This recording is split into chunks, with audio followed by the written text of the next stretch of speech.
Eu sou Mário Persona e essas são as respostas que eu dei aos que me perguntaram sobre a Bíblia. Aí quando ele entra aqui no outro assunto, no versículo 19, porque sendo livre para com todos, fiz-me servo de todos para ganhar ainda mais. Então ele não tem rabo preso com ninguém.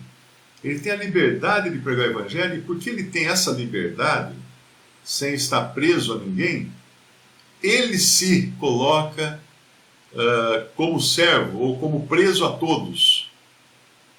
Ele se coloca como um servidor de todos, porque ele, sendo livre e sendo, vamos dizer assim, dono do seu próprio nariz, pelo menos nesse sentido, né, na obra que ele faz, ele pode escolher se colocar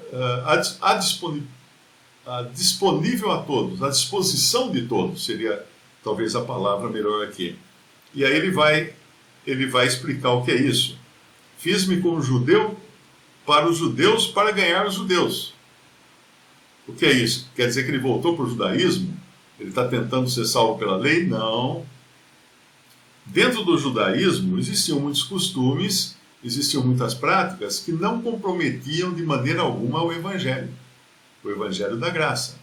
Então, dentro dessas práticas que não fossem comprometedoras à mensagem do evangelho da graça, ele não tinha problema. Então, se ele fosse comer com judeus, ele podia muito bem não comer carne de porco, por exemplo, né? Porque ele sabe que escandalizaria os judeus. Então, fiz-me como judeu para os judeus, para ganhar os judeus, para os que estão debaixo da lei, como se estivesse debaixo da lei, não que ele estivesse debaixo da lei. Como se estivesse, para ganhar os que estão debaixo da lei. Para os que estão sem lei, como se estivesse sem lei, não estando sem lei para com Deus. Veja muito bem aqui o parênteses que ele abre. Ele abre, mas debaixo da lei de Cristo, para ganhar os que estão sem lei. Então isso é uma maneira de você ser simpático a todos, sem comprometer a verdade. Uma coisa que me impressionou, quando eu estava na faculdade, eu estava ouvindo o evangelho ainda, de um colega chamado Fernando, e eu ainda não tinha me convertido, que eu me lembro, acho que ainda não tinha me convertido, estava ouvindo o evangelho dele. E aí um dia eu estou passando assim, a faculdade tinha dois prédios, tinha o prédio da arquitetura e tinha o prédio do direito. E entre um prédio e outro tinha uma cantina. Então eu estava passando de um prédio para o outro, passando pela cantina, e vi o Fernando, esse que me evangelizou, sentado num banquinho do balcão da cantina, conversando com um cara com uma garrafa de cerveja, 2 copos de cerveja. Aí eu pensei que me ia falar assim, lá, o crente, né? O que fala que é crente e está tomando cerveja, né? Aquela ideia que a gente tem, né? De religioso. Então eu peguei, fiz de conta que não estava com nada, e fui no balcão, me aproximei do balcão, para fazer de conta que eu estava olhando para alguma coisa na prateleira, lá, alguma coisa no balcão da cantina, do bar da cantina, né? E só de butuca aqui na conversa deles. Ele estava pregando o evangelho para o cara. Você tem que crer em Jesus, Ou seja, o rapaz deve ter convidado ele para tomar uma cerveja. Ele falou, vamos tomar uma cerveja. Agora o rapaz devia estar arrependido de ter convidado um crente para tomar cerveja, né? Porque o Fernando era muito bom em aproveitar essas oportunidades. Eu já devo ter contado, não sei se foi aqui, nós estávamos viajando juntos no interior de Goiás, aí paramos num boteco na beira da estrada, aí descemos para tomar um café, uma água e tal. Aí estávamos lá no balcão do boteco, o pessoal do boteco tudo tomando pinga, cerveja tal, e jogando sinuca, né? Aí tinha um cartaz na parede assim, do boteco escrito Coca-Cola dá mais vida. Na época era esse o slogan da Coca-Cola. Então o Fernando leu bem alto. Coca-Cola dá mais vida! E perguntando, né, com interrogação no final. Quando ele, com aquele vozeirão lá, fez isso, todo mundo parou, né? A sinuca, a bolinha parou no meio do caminho lá. Todo mundo parou para olhar e olhou para ele. Daí ele virou para o pessoal e falou assim, vocês acham que Coca-Cola dá mais vida? Aí o pessoal, não faz mal para a saúde, né? O cara com um copão de pinga na mão, Coca-Cola faz mal para a saúde. Vocês sabem o que dá mais vida? Não.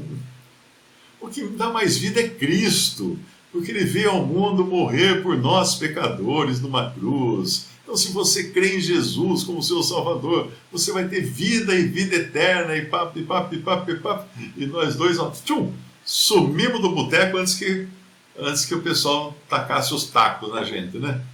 Então ele tinha muita habilidade para aproveitar essas coisas, esses momentos, e trazer o Evangelho. Então uma pessoa religiosa, né, tipo Pedro, se não fosse o Senhor fazer aquela intervenção de fazer descer no telhado da casa onde Pedro estava orando um lençol com animais impuros e falar para ele: coma, mate e coma, mata e coma, né? Mate e coma. 3 vezes acho que o lençol desce e Pedro: não, Senhor, nunca comi nada impuro. Aquilo ali, o Senhor estava dando uma lição. Primeiro, ele estava mostrando que os animais impuros do Antigo Testamento, eles simbolizavam os povos impuros, que um dia Deus iria aceitar. Deus iria purificar. Então, quando Pedro se recusa a comer, a matar e comer os animais impuros, o Senhor fala: não considere impuro aquilo que Deus purificou. Aquilo era uma lição que ia acompanhar Pedro o resto da vida, embora ele não tenha aprendido muito bem essa lição, porque ele de vez em quando escorregava para o lado do judaísmo, né? Como Paulo fala na sua carta aos Gálatas.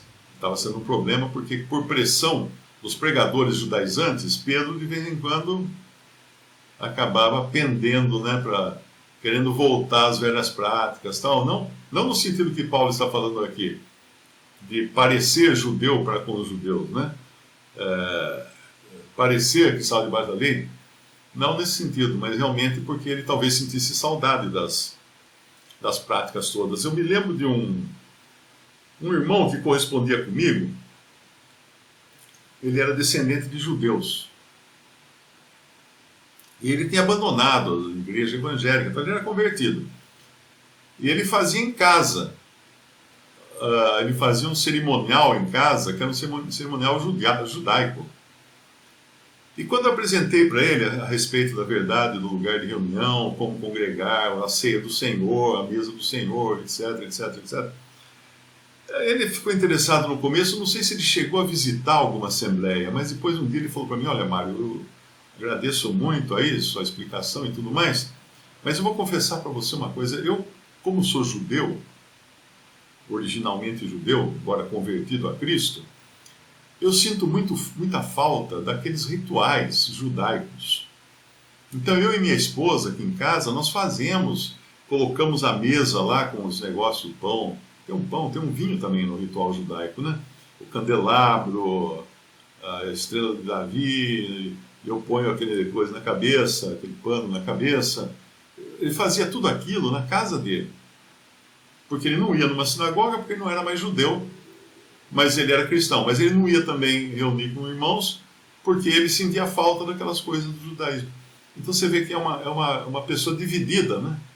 Foi tão impregnada de religião que ele ficou dividido. Eu penso nisso, uma pessoa assim como uma pessoa triste, que não consegue largar.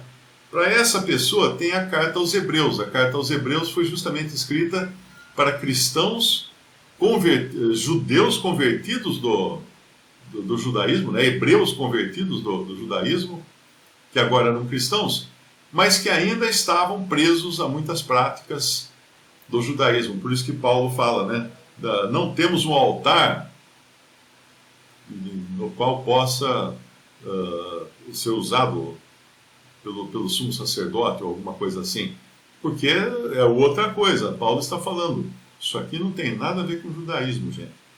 Então, quando Paulo está escrevendo aqui para os coríntios, eu falei Paulo lá da carta aos Hebreus, se bem que não existe uma certeza absoluta de que tenha sido ele o autor, mas o estilo é muito dele, então acredita-se que ele seja o autor da carta aos Hebreus, mas ninguém sabe ao certo. Então, quando ele fala para os que estão sem lei, como se estivesse sem lei, não estando sem lei para com Deus, mas debaixo da lei de Cristo, para ganhar os que estão sem lei. Então, fiz-me como fraco para com os fracos. No versículo 22 ele fala, para ganhar os fracos. Fiz-me tudo para todos, para por todos os meios chegar a salvar alguns. Eu faço isto por causa do Evangelho, para ser também participante dele. Então, um cristão, ele nunca deve ganhar uma discussão. Ele deve ganhar a pessoa que está discutindo. Isso é importante. É claro que nós temos doutrinas que são preciosas e nós não devemos abrir mão delas, mas sempre que uma conversa começa a ir num sentido, o melhor é você ser o piloto daquela conversa. Ontem um católico, eu pus um comentário no Facebook, um católico entrou lá e escreveu um monte de coisa, inclusive da batina do padre. Por que ela tem 33 botões? Eu não sabia que a batina do padre tem 33 botões, é porque 33 é a idade de Cristo, né? Aí eu até perguntei para ele, escuta, em que capítulo mesmo que estão essas coisas que você escreveu aí na Bíblia? Ele falou, mas a Bíblia não é a nossa única referência, a nossa única regra de fé. Claro, ele é católico, né? Então, no fim eu vi que ele queria debater, o problema é esse, quando você abre um debate, ainda mais num espaço público, como é uma rede social, para uma pessoa que sabidamente tem má doutrina, você deu um palco para ele, você passou o microfone para ele. Então, nessa hora, é bom ser sábio nessa hora e tirar o microfone da mão dele, né? Então, na mesma hora, eu cancelei ele como amigo no meu Facebook. Não bloqueei. Porque uma vez eu ouvi, tem até um jornalista, é um rapazinho jovem, muito bom, muito inteligente, e ele fala que ele não bloqueia ninguém no Twitter, Facebook, nas redes sociais, nunca bloqueia. Porque a pessoa tem que escutar o que ele está falando. Se ele bloquear, a pessoa não vai escutar. A pessoa pode até discordar dele, mas ele não bloqueia porque ele quer que a pessoa esteja escutando. Então achei interessante isso. Então no caso dele eu não bloqueio, apenas excluí e mandei uma mensagem privativa, falando assim, olha, eu fui obrigado a excluir você da minha lista de amigos no Facebook, não bloqueei, para não dar a você chance de você ficar colocando sua má doutrina na minha rede, no meu Facebook. E ele ainda quis discutir, sabe? Não, mas se você lê o livro de fulano de tal, que mostra, né? O cara é super católico, hiper carola, adorador de papa. Sabe aqueles caras assim? Se você ler o livro, mandou até um livro, nem vou nem traz esse livro, que o livro fala sobre isso, né? Realmente sobre isso, que não é a Bíblia o único recurso nosso para saber a palavra de Deus. E eu já sei por onde ele queria levar a conversa, eu já sei, porque normalmente o católico vai levar você para mostrar que foi a Igreja Católica que decidiu quais os livros que deviam constar no Novo Testamento. Então, o roteiro que ele vai seguir na conversa eu já conheço. E na realidade é um roteiro estúpido. Porque se ele segue esse roteiro, ele vai negar a obra de Deus. Porque a ideia é a seguinte, quando começou a igreja, ficou uma confusão, tinha muitas cartas dos apóstolos circulando para lá e para cá, né? Quem reuniu tudo isso? Claro que foram os primeiros cristãos, já na era pós-apostólica. Embora você já tenha nas próprias cartas dizendo o que é e o que não é palavra de Deus, o que é inspirado ou não. Pedro, por exemplo, ele fala das cartas de Paulo como sendo inspiradas, ele põe no mesmo status das Escrituras. Podemos até ler 3,15, 2 Pedro 3,15. E tende por salvação a longanimidade de nosso Senhor, como também o nosso amado irmão Paulo vos escreveu, segundo a sabedoria que lhe foi dada, falando disto como em todas as suas epístolas, entre as quais há pontos difíceis de entender que os indoutos e inconstantes torcem, e igualmente as outras escrituras para a sua própria perdição. Que outras escrituras? Ele está falando do Antigo Testamento. Então ele coloca aqui, nessa frase, ele coloca as cartas de Paulo no mesmo status, no mesmo nível das escrituras inspiradas do Antigo Testamento para os judeus. Com isso ele coloca um selo aqui sobre as cartas de Paulo. Existe uma outra passagem, mas eu não vou conseguir lembrar agora, onde tem uma carta também, alguém numa carta cita um outro, e com isso mostra realmente que era também inspirado. Então, voltando à questão lá do católico, onde ele iria querer chegar com a conversa dele? Que como foram os primeiros cristãos, e logo no terceiro século, ou segundo século mais ou menos, que fecharam, fecharam a conta, fecharam o cânon, os cânon sagrados, quais seriam os livros e quais não seriam os livros, inclusive combatendo heresias que já estavam surgindo ali. Como foram esses, e esses já eram considerados na época como o embrião do catolicismo romano. Então foi o Concílio de Nicéia, que foi presidido inclusive pelo imperador Constantino. Então o católico vai querer chegar à conclusão que foi a Igreja Católica quem determinou quais eram os livros e quais não eram os livros. Então, se a Igreja Católica, os santos padres, foram os que decidiram isso, vale dizer que agora nós também podemos considerar esses santos padres como autoridade para nos revelar qual é a vontade de Deus. Então, por isso, no catolicismo, você não tem a Bíblia como origem da verdade. Você tem a Bíblia em segundo lugar, mas em primeiro lugar você tem a tradição dos santos padres, ou do colegiado que eles chamam. E essa tradição do colegiado vai mudando ao longo dos séculos. Mas com essa tacada de achar que porque aqueles primeiros lá atrás, tiveram autoridade divina para estabelecer quais seriam os livros da Bíblia, eles têm autoridade divina para decidir qualquer coisa daí para frente. Então, em primeiro lugar, no catolicismo, a autoridade vem das homílias lá, das encíclicas, dos documentos dos santos padres da Igreja Católica. Em segundo lugar, a Bíblia. Se as coisas não baterem, fica valendo como verdade os tais de santos padres, ou o colegiado. Isso é o voto final, é deles. Então é claro que isso aí transforma a inspiração divina em inspiração de homens. Porque quando o Senhor inspirou os apóstolos para escreverem as epístolas, os evangelhos, depois as epístolas, foi aquilo ali. Ele deu aquela inspiração. Acabou. Não é? Agora nós temos as escrituras, temos isso no papel, temos isso escrito. Não tem que procurar em outro lugar. Mas se de repente, lá na frente, 200 anos depois, alguém fala assim, não, mas eu recebi uma revelação.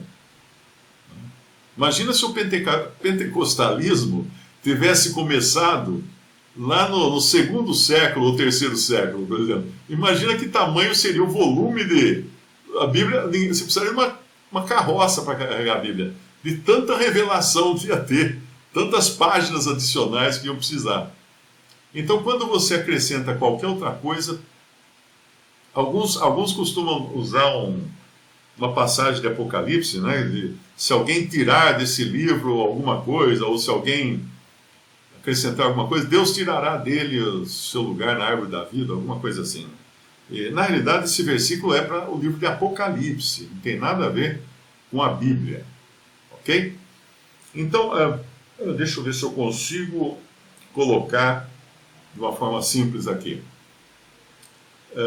No momento em que o Senhor, o Espírito Santo de Deus, realmente usou aqueles primeiros homens lá atrás, deu a eles sabedoria para fazer aquele trabalho de reunir os textos bíblicos no cânon que nós temos hoje, isso não dá a eles poder ou autoridade para fazer qualquer coisa além da tarefa que receberam. Ok? Você contrata um pedreiro para construir sua casa. O pedreiro constrói sua casa. Você deu autoridade para ele, para mandar no servente o que faz, que tijolo usa, onde vai a massa, onde vai o azulejo e não sei o quê. A casa está pronta. Aí você chega um belo dia lá, está o pedreiro colocando sofá, cortina. Fala, o que você está fazendo? Não, estou decorando. Não, mas você não tem autoridade para decorar. A sua autoridade terminou na construção. Agora eu vou chamar um decorador para fazer esse trabalho. É uma coisa diferente, você não tem talento para isso. Você foi escolhido para aquela parte só. Então é uma perda de tempo discutir com um católico, porque ele vai levar sempre para esse lado e vai com isso concluir que você deve se sujeitar à Igreja Católica, porque fora dela não existe salvação. Isso é doutrina católica. Então você vai ter que se sujeitar, porque só eles têm a verdade. E essa verdade mutante, né? Porque era um momento, matavam todos os hereges queimados, e à medida que o Papa muda também a cabeça do Papa, ele vem com novas verdades. Então, se você cai nessa ratoeira, você vai ter que dançar segundo a música deles. Então, fugir disso. E aí eu mandei uma mensagem para ele, eu falei assim, ok, e você tem certeza da sua salvação? Esse é o ponto. Teve um outro também que me escreveu hoje, ele falou assim, você pensa que conhece a Bíblia? Eu não sei porque as pessoas querem jogar assim na minha cara que eu conheço a Bíblia. Eu não ligo para isso, para conhecer ou não conhecer. Eu não sei o que eu sei, o que eu aprendi eu sei. Você pensa que conhece a Bíblia, mas eu tenho 11 anos na torre de vigia, de experiência na torre de vigia. Então, aí eu respondi e falei, escuta, então com esses 11 anos de experiência, você tem a certeza da sua salvação eterna? Você tem a certeza de que seus pecados foram perdoados? Se você morrer agora, você sabe para onde vai? Porque se você não tiver uma resposta sim para tudo isso, você perdeu 11 anos da sua vida, perdeu tempo. E certamente ele não vai ter a certeza da salvação eterna, ele não vai ter a certeza do perdão dos seus pecados, ele não vai saber quando ele vai se morrer agora, porque dentro daquele sistema, isso não é ensinado, isso não é pregado. Para você fique o tempo todo dependente do sistema, dos aprendizados, dos ensinos e tal, mas nunca tenha certeza de coisa nenhuma. Religião é assim, não é só lá, muitas religiões são assim. Você tem que ficar evoluindo, ficar conquistando novos espaços, tal, para talvez, quem sabe, porventura, um dia, chegar na presença de Deus e Deus olhar para você e falar assim, deixa eu ver, traz a balança aqui, vamos ver o que o Mário fez de certo e de errado. Então a pessoa nunca vai ter certeza porque não conhece o Evangelho da graça de Deus, que dá a certeza. Quem ouve a minha palavra e crê naquele que me enviou, tem a vida eterna. Tem. Não entrará em juízo, mas passou da morte para a vida. O que é isso? Isso é certeza absoluta. Isso só a fé em Cristo pode dar a uma pessoa. Então, voltando aqui ao Paulo, fiz-me servo de todos para ganhar ainda mais. Fiz-me como judeu, para os judeus, para ganhar os judeus, né? Depois ele continua no versículo 22, fiz-me fraco, fiz-me como fraco, para os fracos, para ganhar os fracos. Fiz-me tudo para todos, para por todos os meios chegar a salvar alguns. E eu faço isto por causa do Evangelho, para ser também participante dele. Tem um ditado, né? Tem uma frase que é usada em treinamento de vendas, diz que tinha um vendedor que ele não perdia uma discussão, mas não vendia nada também. Com cada cliente ele discutia, fincava o pé e não perdia a discussão, mas também não vendia nada. Ele não sabia que ele tinha que se fazer fraco para com os fracos, se fazer judeu para com os judeus, gentil para com os gentios. Ele tinha que dançar conforme a música do cliente.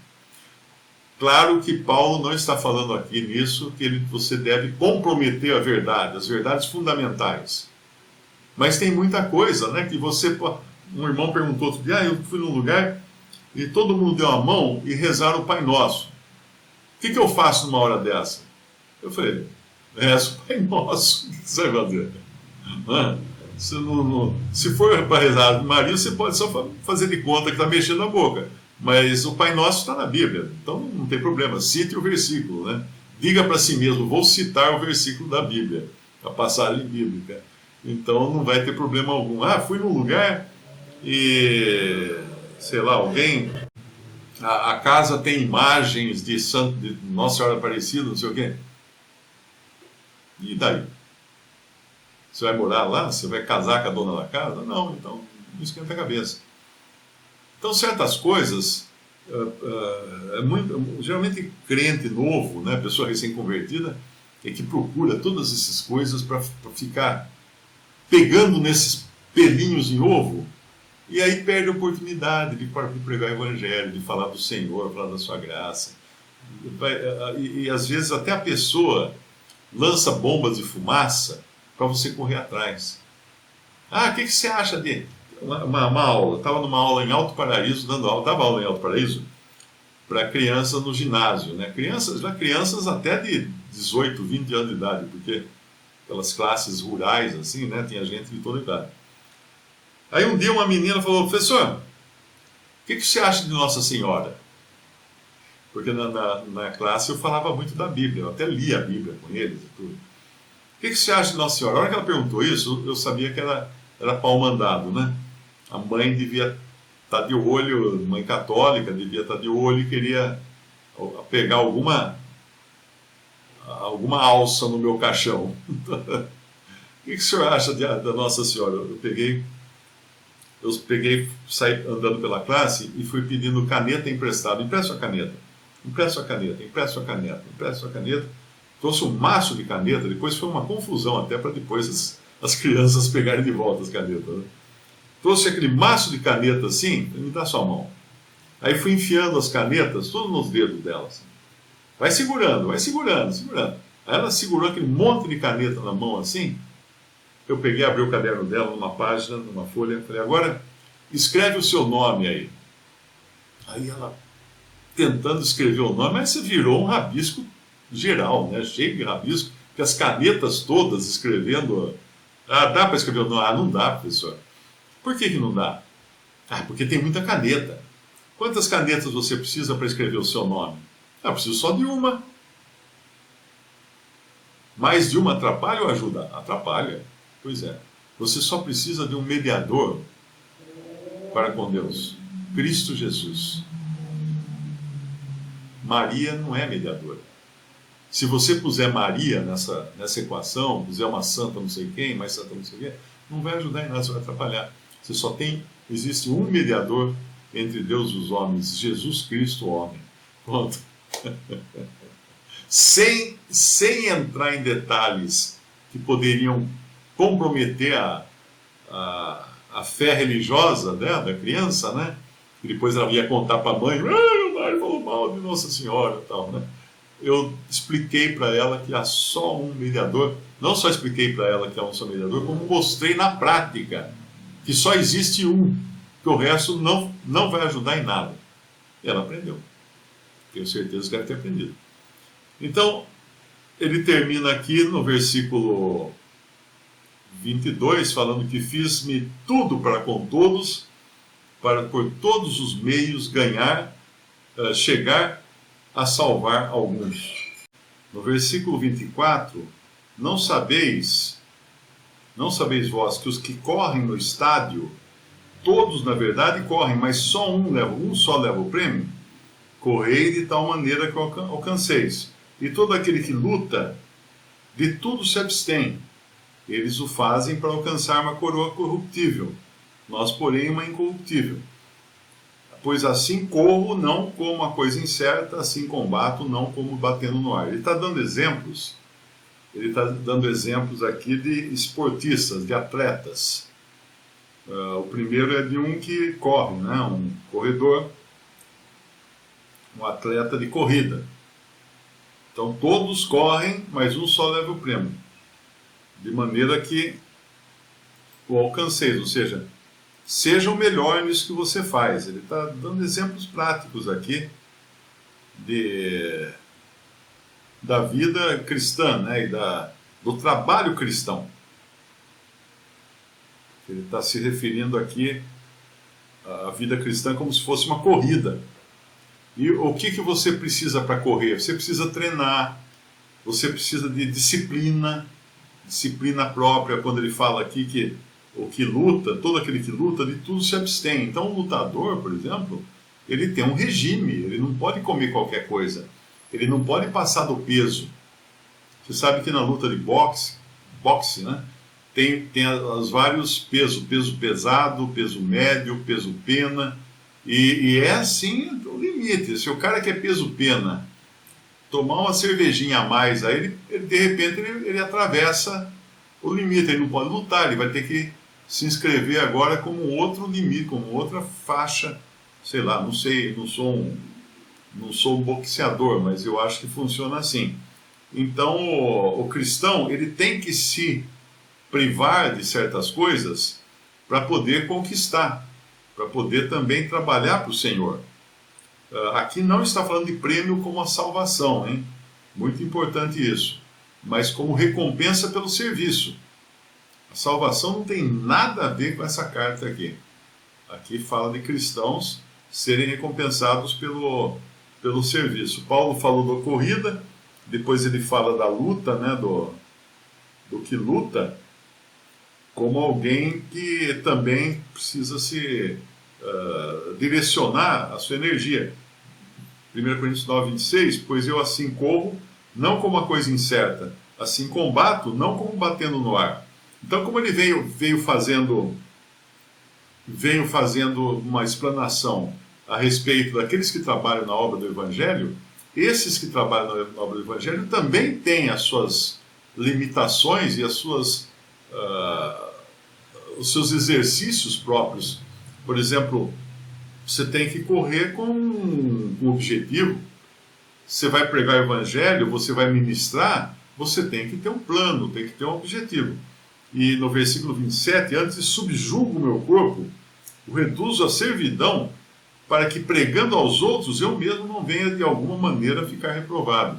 O que significa isso? Que ele tem que ser o exemplo do que ele diz para as outras pessoas, para que ele também não seja reprovado, não perca a força da sua pregação. Tem um ditado em inglês que normalmente é uma admoestação que se faz a alguém que está dizendo para as pessoas fazerem alguma coisa, e esse ditado é assim: walk the talk, ou seja, ande,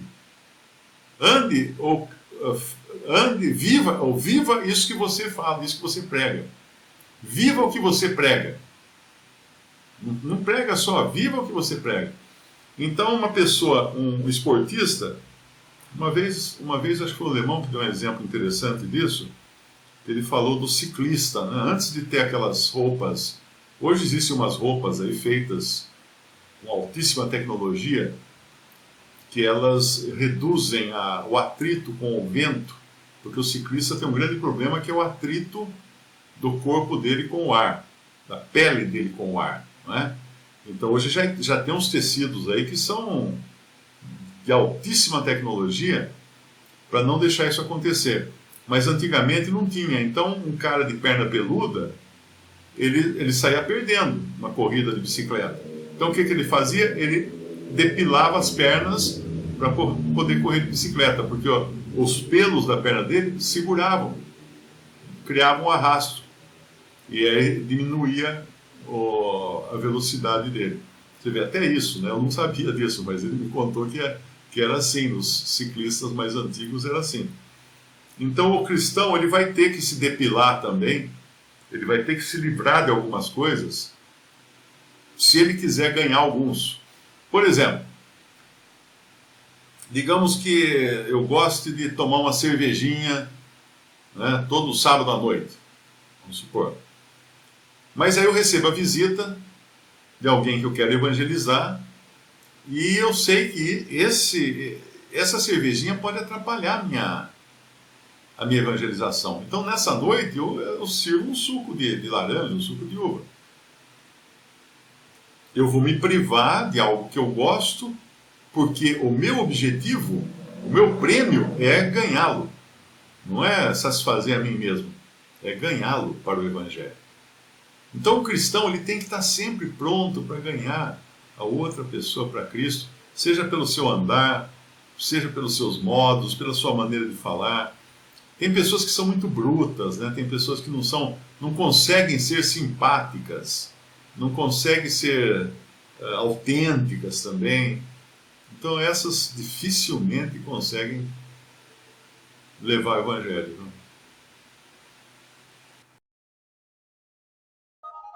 Visite respondi.com.br. Adquira os livros ou baixe e-books. Visite 3minutos.net. Baixe o aplicativo.